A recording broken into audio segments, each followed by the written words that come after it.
Seigneur Jésus, manifeste ta gloire, Seigneur, ce soir encore.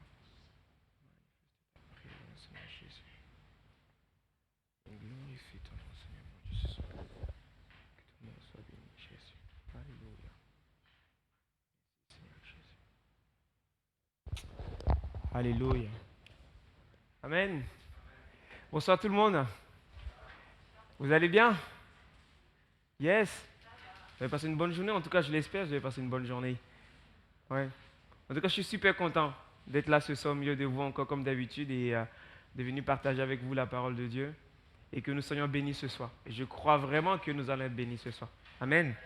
Et vraiment, est-ce que tu peux dire à ton voisin, sois attentif ce soir, Dieu a quelque chose à te dire. Amen. Yes. Dieu a quelque chose à te dire ce soir. Je ne sais pas pour vous en quel Dieu vous croyez, comment vous voyez Dieu.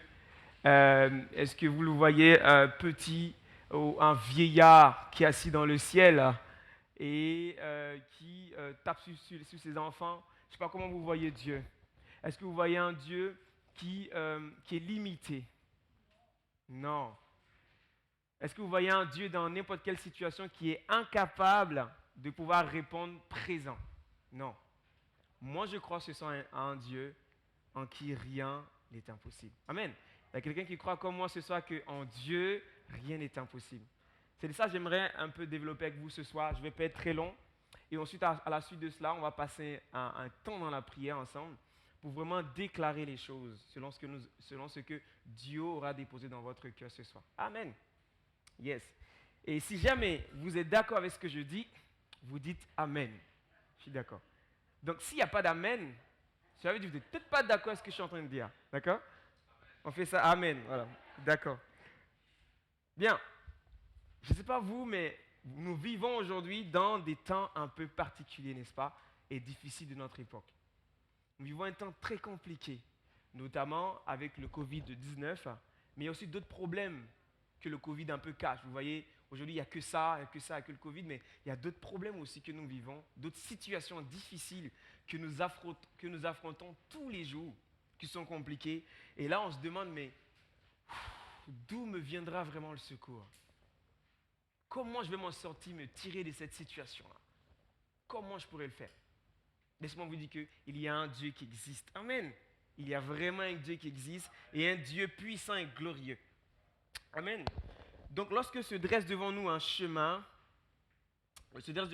un mur, on ne sait pas comment faire, comment s'en sortir. Laissez-moi vous donner une bonne nouvelle ce soir. Il y a quelqu'un en qui je crois, c'est Jésus. Il est capable de renverser les situations. Amen. Qui croit aujourd'hui que Dieu délivre encore? Vous le croyez? Amen. C'est le premier point que j'aimerais aborder avec vous ce soir. C'est cette bonne nouvelle. Dieu délivre encore aujourd'hui. Et je le crois de tout mon cœur. Dieu l'a fait dans le passé et il continue à le faire aujourd'hui. J'entendais souvent certains dans les discussions, on disait, Dieu, il a agi avant, voilà, avec Moïse, avec Jacob, avec Isaac, avec des grandes personnalités dans la parole de Dieu. Mais qu'aujourd'hui, c'est pas pour nous. Pourquoi? Parce que notre époque est trop difficile comparée à ce qui était avant. Souvent, j'entends ça dans des discussions. Laissez-moi vous dire qu'aujourd'hui, il n'y a rien qui a changé. La forme a changé, mais le fond reste toujours la même chose, les difficultés. Amen. Mais aujourd'hui, notre Dieu délivre encore. J'aimerais vous donner pour vous expliquer un peu, je vais vous donner une histoire que vous connaissez bien. Vous connaissez Daniel, le prophète Daniel. À un moment donné de leur vie, le peuple Israël va être pris en captivité et va être amené à Babylone, par le roi Nebuchadnezzar.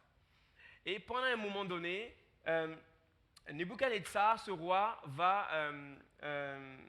faire en fait une statue en or. Et cette statue était de 30 mètres de long et 3 mètres de large. Donc il va créer une statue pour que tout le peuple puisse adorer cette statue-là, à cette époque-là. Et il avait une emprise vraiment énorme sur tout le peuple qui était présent. Ok? Et dans cette époque-là, va se trouver 3 amis. Amen.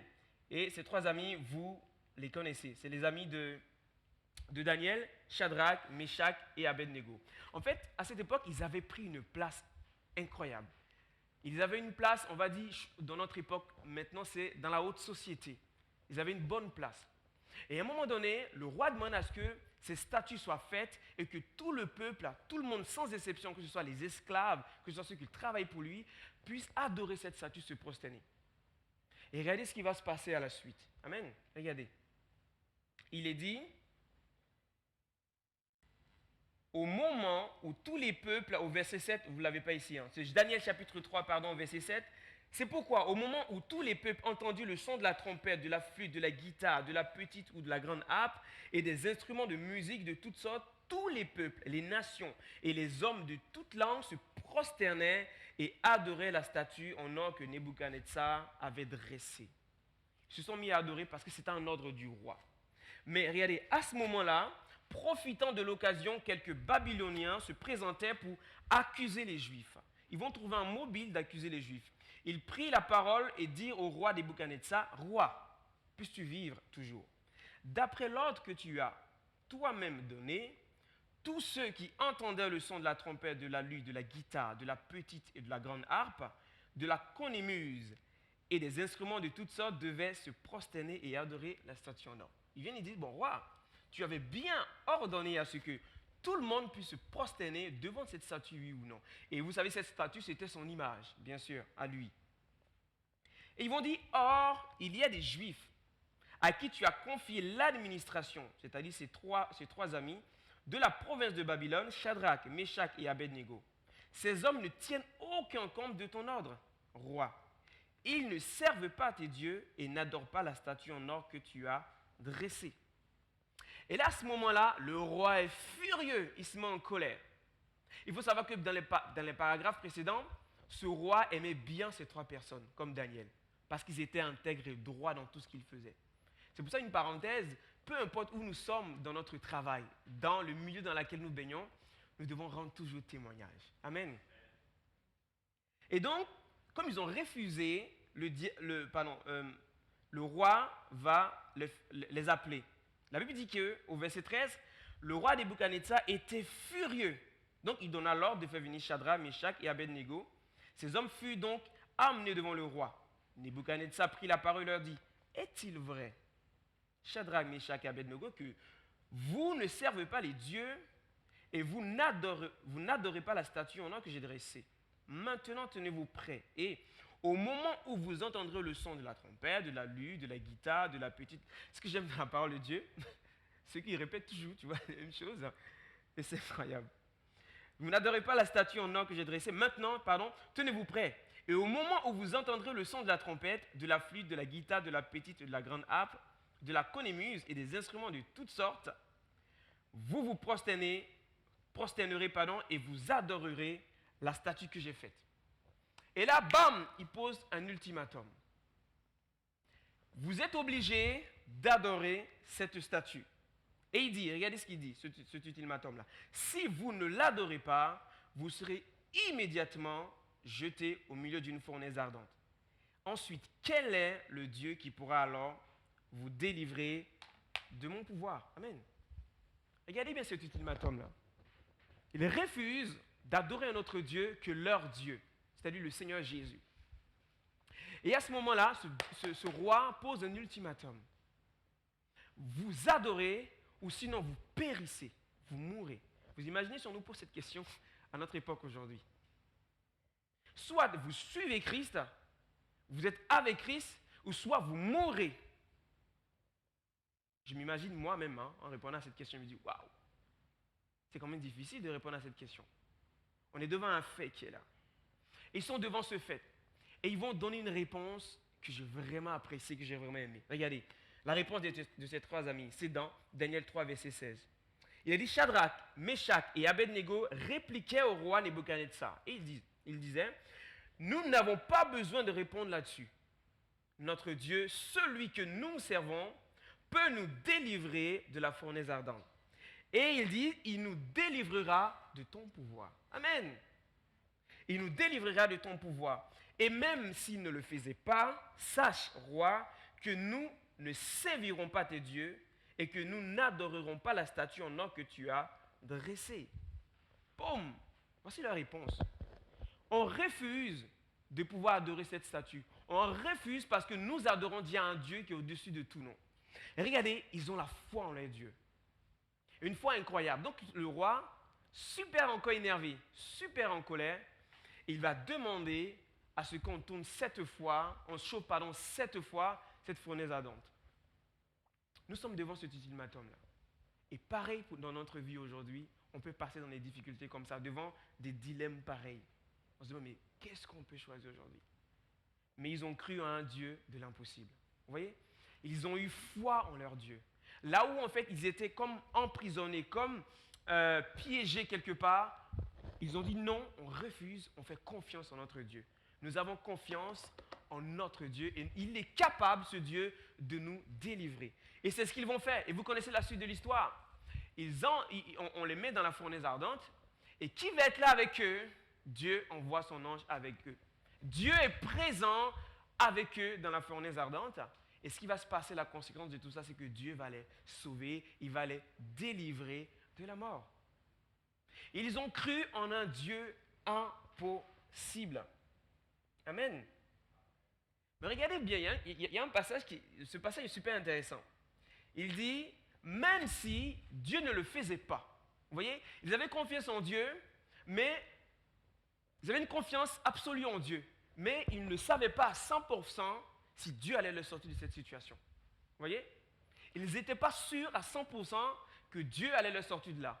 Mais ils savaient qu'ils avaient confiance en leur Dieu, qu'il allait les délivrer, mais pas à 100% qu'il allait les sortir de cette situation. Parce qu'ils vont dire, même s'il ne le fait pas, c'est pas grave. Vous voyez? C'est pas grave. Ils ne se sont pas confiés à l'issue de la situation. Ils ont simplement fait confiance à Dieu. Ils ont dit, c'est le Dieu de l'impossible. Peu importe comment ça va se passer, j'ai confiance en Dieu. Et c'est ce qui s'est passé. Amen. Donc j'ai noté pour nous qu'il faut savoir faire confiance à Dieu sans se soucier de l'issue de la situation. C'est ça avoir foi en Dieu.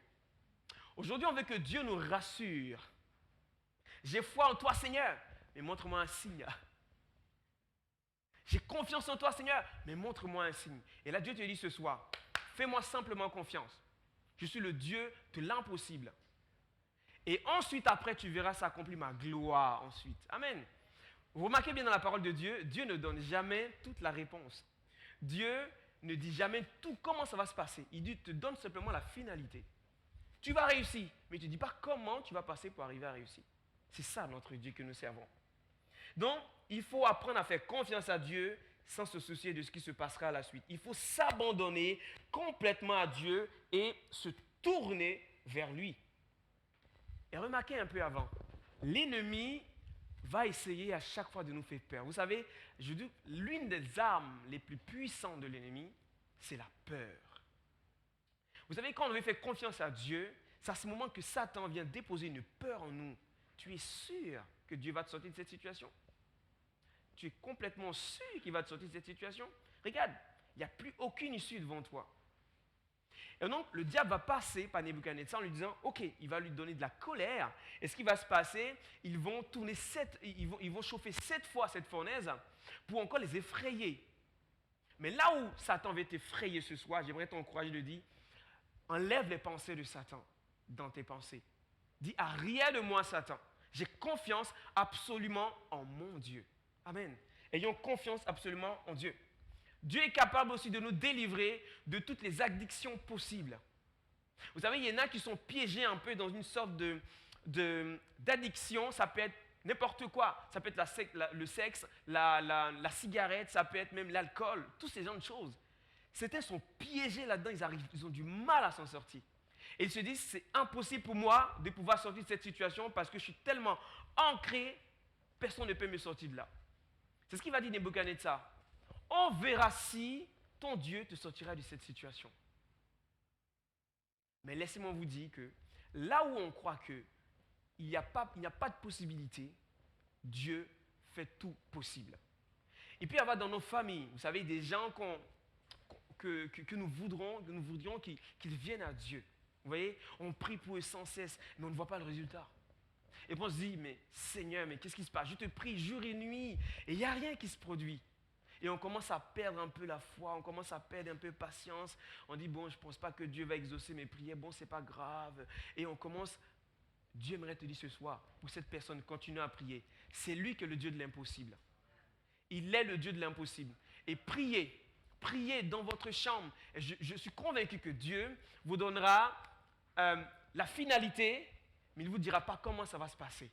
Toujours comme ça. Il va être sauvé parce que Dieu dit, crois seulement et toi et ta famille, vous serez sauvés. Amen. Parce que Dieu va opérer ensuite le miracle dans votre vie. Amen. Car en Dieu, dans Luc 1, 37, rien n'est impossible. Jésus dit dans Matthieu 17, 20, si vous aviez de la foi comme un grain de moutarde, vous diriez à cette montagne, déplace-toi ici jusque-là, et elle se déplacerait. Rien ne vous sera impossible. Donc la clé de cela, c'est d'avoir la foi en Dieu. Vous me direz, mais c'est facile de dire ça, de s'arrêter ici et de dire, ayez la foi en Dieu. Mais je vous assure, c'est la vérité. Parce qu'il est dit quoi? Que si nous n'avons pas la foi, nous ne pourrons plaire à Dieu. Dieu a tout accompli pour chacun d'entre nous. Il a un plan divin pour chacun d'entre nous. Et ce qu'il veut, c'est que nous puissions la saisir. La Bible dit qu'il y a pleinement tout en qui? En Christ. Nous avons pleinement tout. La santé, nous l'avons en Christ. Le succès, nous l'avons en Christ. Le bien-être, nous l'avons en Christ. Il faut simplement venir s'approcher. C'est comme si, j'aime bien cet exemple-là. On vous donne un cadeau bien emballé. Vous ne savez pas ce qu'il y a à l'intérieur, c'est votre anniversaire. Vous prenez ce cadeau, vous le mettez de côté. Vous ne saurez jamais ce qu'il y a à l'intérieur, n'est-ce pas? Il y a peut-être un billet de 500 € qui est à l'intérieur pour vous. Vous ne saurez jamais ce qu'il y a à l'intérieur. C'est comme ça souvent on réagit. Dieu nous a offert le salut. Et dans ce salut, ce n'est pas simplement d'être sauvé pour aller au ciel, mais elle complète d'autres choses. De toute notre existence, de toute notre vie. Il y a vraiment quelque chose que Dieu a fait, il a façonné. Nous sommes maintenant une nouvelle créature. Il y a des choses extraordinaires que Dieu a préparées pour nous. Et dans ce cadeau qu'il nous donne, il faut ouvrir par la foi et aller chercher ensuite notre bénédiction. Il a accompli, on n'a plus besoin de faire quoi que ce soit. Simplement d'avoir foi en lui et à ce moment-là, nous accédons à ce que Dieu a prévu pour nous. Amen. Mais il peut arriver aussi dans nos vies que nous passons dans des situations compliquées. On se dit, là, ce n'est pas possible de revenir en arrière. Souvent, on vit dans le péché et puis on se dit, pour moi, ce n'est plus possible de revenir en arrière. Ça m'est arrivé. Je me disais, c'est impossible de revenir en arrière. Je ne pourrai plus retrouver la vie que Dieu m'avait donnée. J'ai échoué, c'est terminé. C'est ce que le diable mettait dans mes pensées. C'est fini pour toi. Regarde, tu vas avoir honte, écrasé par terre. Tu es un pécheur. Laissez-moi vous dire que Dieu peut renverser le cours de l'histoire. Amen. Dieu l'a fait dans ma vie. Dieu peut renverser le cours de l'histoire. C'est le Dieu Tout-Puissant. Amen. Il y a un exemple qui me fascine dans la parole de Dieu, j'aime bien le citer. C'est l'histoire de Pierre. Vous connaissez l'histoire de Pierre. Au moment où l'Église va s'installer, va commencer à naître dans les premiers chapitres, donc là c'est au chapitre 12, à un moment donné, le roi Hérode va persécuter les chrétiens. Et donc, Pierre, il va tuer plusieurs personnes, dont le frère de Jean, c'est-à-dire Jacques.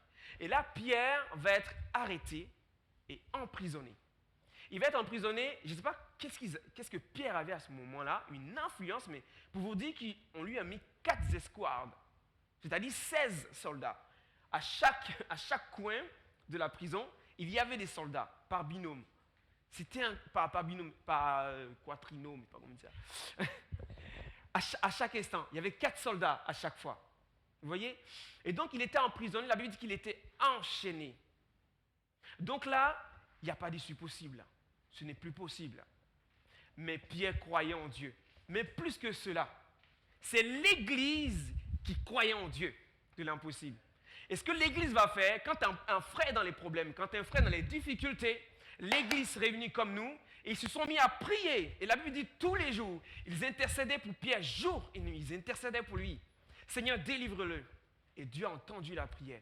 Il savait qu'à ce moment-là, rien n'était impossible à celui qui croit. Il ne savait pas comment Dieu allait délivrer Pierre, mais c'est à la suite du verset on comprend qu'ils étaient eux-mêmes surpris. Parce que souvent on prie, Dieu exauce notre prière, et on est surpris en fait de ce que Dieu est en train de faire. Vous voyez? Et ils se sont mis à prier intensement pour Pierre. Et regardez ce qui se passe, c'est merveilleux. C'est dans le livre de Actes chapitre 12, à partir du verset 5 et suivant. Le temps me manque pour vous lire, donc je vais vous expliquer l'histoire.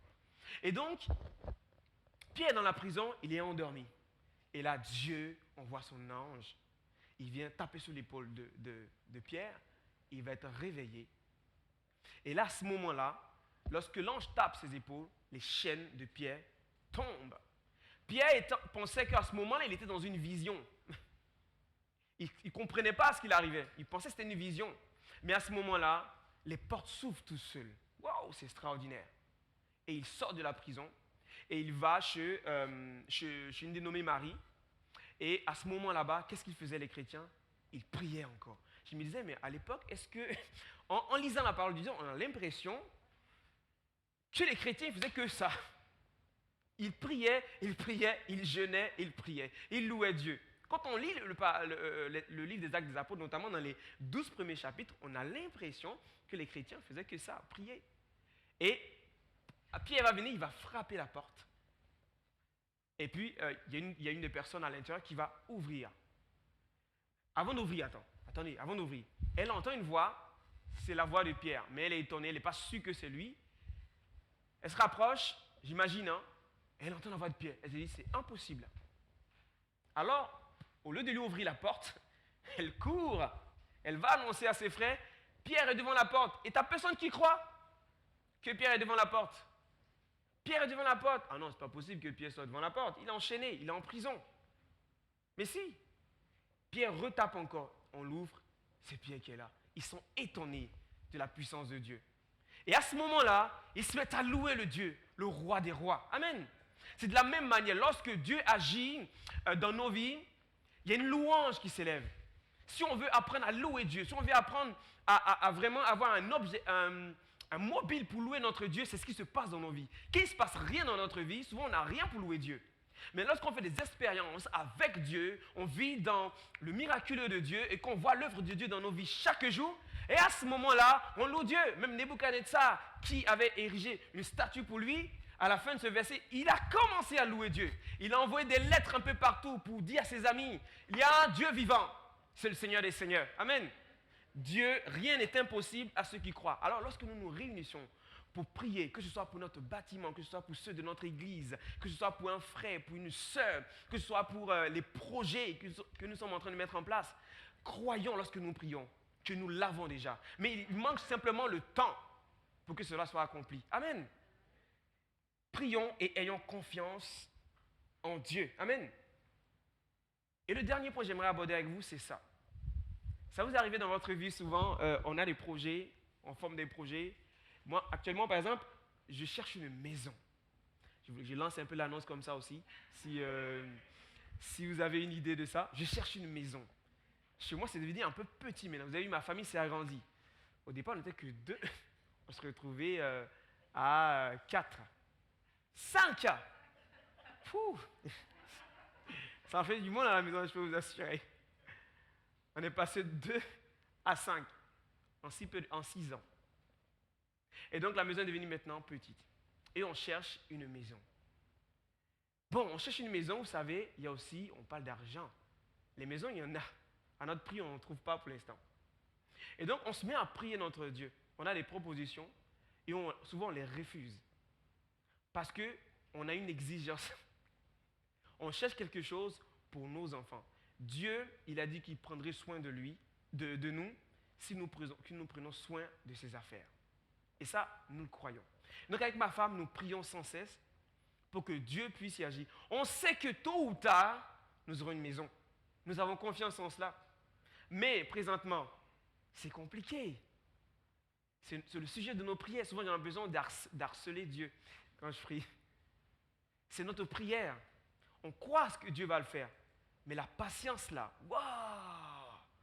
On le veut tout de suite parce que j'en ai besoin moi tout de suite. Et souvent, ça me paraît sans issue. J'ai dit, mais à chaque fois qu'on a quelque chose, il y a quelqu'un de Dieu qui l'a. On a une belle, mais ça nous plaît, ça c'est bon. Il y a des frères même qui nous aident à trouver. C'est ce qu'on veut, Seigneur, c'est ça. Et non, c'est une autre personne. On se dit, bon, bah, ma femme me dit, bon, elle n'a pas la même patience que moi. Donc c'est, bon, on fait comment, quoi. Mais j'aimerais vous dire quelque chose. Si vous traversez quelque chose comme ça, une situation même plus compliquée que ça, que Dieu fraye un chemin là où il n'y en a pas. Dieu fraye un chemin pour chacun d'entre nous. C'est ce dernier exemple que j'aimerais vous donner ce soir. Vous connaissez l'histoire de Moïse et le peuple d'Israël. À un moment donné, ils quittent de l'esclavage et ils vont se diriger vers la terre promise. Et lorsqu'ils arrivent à un moment donné, au niveau de la mer Rouge, ils vont stagner là pendant un moment. Dieu va endurcir le cœur de Pharaon. Il va se rendre compte qu'il a fait, entre guillemets, une bêtise de laisser partir les Israélites parce qu'à ce moment-là, c'était eux qui faisaient le service en gros dans ce pays. C'était les esclaves et puis en même temps qui faisaient le service. Eux, c'était un peu les bourgeois, on va dire, entre guillemets, de l'époque. Et donc, ils vont se retrouver devant cette mer. Vous imaginez, hein, moi je sais pas, je peux me mettre à leur place, tu as toute une armée, bien armée, vous les voyez de très loin, qui s'approche. Vous entendez le bruit des chars, vous entendez, nous on dirait à notre époque, des coups de fusil. Ils arrivent vers nous, et devant nous, devant moi là, il n'y a rien. Si je vais là-bas, je meurs. Ici, je ne peux pas passer. Vous avez bien vu, il y a un mur devant moi. Alors, qu'est-ce qu'on fait? Et vous êtes leader de tout un peuple, de milliers de personnes, Moïse. Qu'est-ce que tu fais à ce moment-là? Et tu as tout le monde qui vient, tu vois, pour te dire, ouais, on te tes vêtements, ouais, je trouve une solution parce qu'on était vraiment mieux dans l'esclavage avant, tu nous as emmenés ici pour qu'on puisse mourir. C'est de ta faute. Et ils sont là, ils ne peuvent pas aller là-bas, ni ici. Alors ils font comment? Et là, j'aime la réponse de Dieu. Amen. J'aime la réponse de Dieu. Et regardez, on va le lire un peu ensemble, on va terminer avec ça. C'est dans Exode chapitre 14. Je vais lire à partir du verset 10. La Bible dit, les Israélites levèrent les yeux et virent que les Égyptiens étaient en marche derrière eux. Ils éprouvaient une grande frayeur et criaient à l'Éternel. Donc là, ils vont commencer à se plaindre à Moïse. Et au verset 13, il est dit, Moïse répondit au peuple, n'ayez pas peur, restez en place et regardez la délivrance que l'Éternel va vous accorder. Il dit, c'est l'Éternel qui combattra pour vous. Il dit, mais vous, gardez le silence. Amen. Il a la foi en Dieu. Alors que, je ne sais pas comment nous on pourrait imaginer, c'est la mer qui est devant lui. Mais il n'y a pas de chemin. Tu ne peux pas aller ni à gauche ni à droite, ils sont partout. Mais il dit, je ne sais pas d'où est-ce que cette solution viendra. Mais il dit, gardez le silence, parce que j'ai confiance en Dieu. Et ensuite, il se rapproche de Dieu. Et Dieu va lui dire, à un moment donné, lève ton bâton. Et toute la nuit, le vent va souffler sur la mer, jusqu'au matin. Et la mer va se séparer en deux. Amen. Qui aurait cru qu'à ce moment-là, Dieu aurait pu frayer un chemin pour qu'il puisse passer? Personne. Et à ce moment, ils arrivent à traverser. J'aimerais encourager quelqu'un ce soir pour dire, peu importe dans l'issue, peu importe là où vous êtes arrêté aujourd'hui, il y a toujours une issue. Nous sommes limités en tant qu'êtres humains, mais nous servons, nous louons, nous adorons, nous prions à un Dieu de l'impossible. En lui, nous pouvons tout. Et ce que Dieu nous demande simplement, il dit, c'est avoir la foi en lui. Les choses qu'on espère, c'est une démonstration de celles qu'on ne voit pas. Amen. Ayons la foi en Dieu. Continuons de prier. Continuons d'intercéder pour nos familles. Continuons de regarder les problèmes en face de nous, comme si Dieu s'en occupait. Amen. Dieu se charge de nos problèmes. Je l'ai compris une fois de cette manière. Un jour, je vais vous raconter un témoignage, et je termine avec ça d'ici. Il y a quelques années, avant que Cédric et Soraya viennent dans l'église, je servais ici à la batterie. Ceux qui m'ont connu avant, ils ont pu voir. Et à un moment donné, je vivais une vie un peu, je sais pas, un peu particulière et des difficultés dans ma vie. Et c'était pas super correct avec Dieu. Et j'étais arrivé à un moment donné où je ne savais plus quoi faire, j'avais plus de solution. J'avais essayé par mes propres forces d'y arriver, de lutter contre mes difficultés, et il n'y avait rien. Et un jour, je suis là, et je commence à prier, et je crie à Dieu. Puis je dis, Seigneur, j'ai tout fait, je n'y arrive pas. J'ai tout fait, j'ai prié, j'étais jeûné, je ne comprends pas. J'ai du mal encore à me débarrasser de ce fardeau dans ma vie. Je te prie d'intervenir. Mais ce matin, je suis impur devant ta face. Je ne vais pas prendre la Sainte Seine. Je vous l'assure, hein. Il dit, je ne prendrai pas la Sainte Seine aujourd'hui. À l'instant T, j'ai dit ça. Le Seigneur me dit, je te demande simplement de m'occuper de mes affaires et moi, Rémi, je m'occupe des tiennes. Alors je me suis mis en sanglots à pleurer. Elle me dit, mais ok, là, tu n'as pas compris ce que je t'ai dit. J'ai dit, je ne prends pas la scène parce que je me sens impur devant ta face. Dieu me dit, occupe-toi de mes affaires, moi je m'occupe des tiennes. Et ensuite, je suis sorti de l'église, donc j'ai pris la scène. Je sors de l'église, je vais à la maison et je commence à méditer la parole de Dieu. Je médite la parole de Dieu pour comprendre ce que Dieu est en train de me dire. Et donc je regarde des exemples dans la parole de Dieu. Et je tombe sur un verset qui dit, c'est pas mon esprit que vous y arriverez toutes choses. C'est pas mon esprit que tu vas y arriver à te débarrasser de la chair. Ah, mais il fallait dire ça plus tôt. Tout d'un coup, ça devient plus simple. D'accord. Donc, j'ai simplement à servir mon Dieu, à m'occuper de lui, de ses affaires, et lui s'occupe de moi, mes problèmes. Vous voyez, c'est tout simple avec Dieu. Ne te tortille pas à te débattre tout seul. Prie simplement ton Dieu. Aie confiance en Dieu. Aie foi en lui. Et lui combattra pour toi, comme il a combattu pour le peuple d'Israël. Amen. C'est ce que j'aimerais déposer sur votre cœur ce soir. Ayons confiance en notre Dieu. Est-ce qu'on peut fermer les yeux ensemble? Et on va prier vraiment ensemble notre Dieu. Et on va lui dire, Seigneur, voilà. Regardons un peu dans quelle situation on se place aujourd'hui. Les défis qui sont devant nous. Et croyons au Dieu de l'impossible. On va prier vraiment ensemble pour les défis, les situations qu'il y a dans nos cœurs, dans nos vies. Et puis on va dire, Seigneur, cette barrière qui est là, tu vas l'enlever au nom de Jésus. On prie ensemble, l'Église du Seigneur. On prie ensemble. Seigneur, merci encore, Seigneur Jésus, de nous rappeler ça ce soir. Qu'en toi, nous avons l'espérance, Seigneur Jésus. Nous croyons en un Dieu miraculeux qui fait des miracles, Seigneur. Nous croyons au Dieu de l'impossible, Seigneur. Et ce soir, je te prie pour chacun d'entre nous, pour cette église, pour tous les défis, pour toutes les situations de notre époque, tu vois, dans lesquelles nous nous trouvons aujourd'hui. Tu vois, Seigneur, ces situations même de Covid-19, Seigneur Jésus. Nous croyons en toi, Seigneur Jésus, que la solution vient de toi, Père. Alors nous te prions, agis puissamment ce soir.